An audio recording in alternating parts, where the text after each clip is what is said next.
আইসিসির কোনো ইভেন্ট এলেই মাথা চারা দিয়ে উঠে ভারতীয় ক্রিকেট বোর্ডের অন্যায় সব আবদার, আর তা প্রতিবারই মেনে নিতে বাধ্য হয় বিশ্ব ক্রিকেটের নিয়ন্ত্রক সংস্থা। আইসিসিতে ভারতীয়দের কতটা প্রভাব তা এখন আর কারোই অজানা নয়। নিজেদের ইচ্ছা মতো প্লেইং কন্ডিশন, পিচ সবকিছুর সুবিধা নিয়ে থাকে বিসিসিআই। 2 সপ্তাহ পর শুরু হচ্ছে আইসিসি টি-20 বিশ্বকাপ। এখানেও নিজেদের প্রভাব বিস্তার করেছে বিসিসিআই। যুক্তরাষ্ট্র ও ওয়েস্ট ইন্ডিজ ক্রিকেট যৌথভাবে আয়োজন করলেও পুরো বিশ্বকাপের সূচি সাজানো হয়েছে ভারতীয় সমর্থকদের কথা মাথায় রেখে।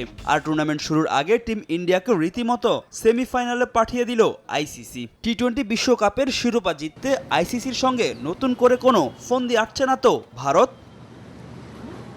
সূচি অনুযায়ী টি-20 বিশ্বকাপের প্রথম সেমিফাইনাল অনুষ্ঠিত হবে ত্রিনিদাদ এন্ড টোবাগোতে। স্থানীয় সময় রাত 8টায় শুরু হবে ম্যাচ।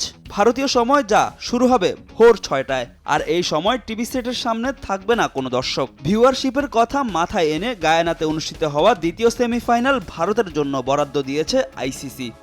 নগদে 500 টাকা বা তার বেশি পেমেন্টে পেতে পারেন ঢাকায় জমিসহ 20 কোটি টাকার পুরস্কার।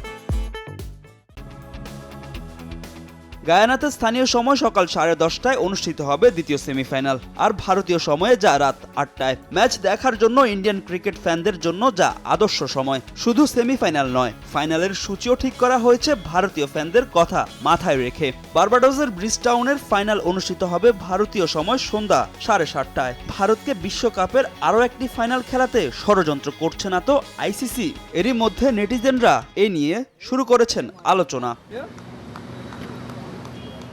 5 জুন নিউ ইয়র্কে আয়ারল্যান্ডের বিপক্ষে টি-20 বিশ্বকাপ অভিযান শুরু করবে রোহিত শর্মার দল। 9 জুন চিরপ্রতিদ্বন্দ্বী পাকিস্তানের মুখোমুখি হবে ভারত। ফাহিম ইসলাম, সময় সংবাদ।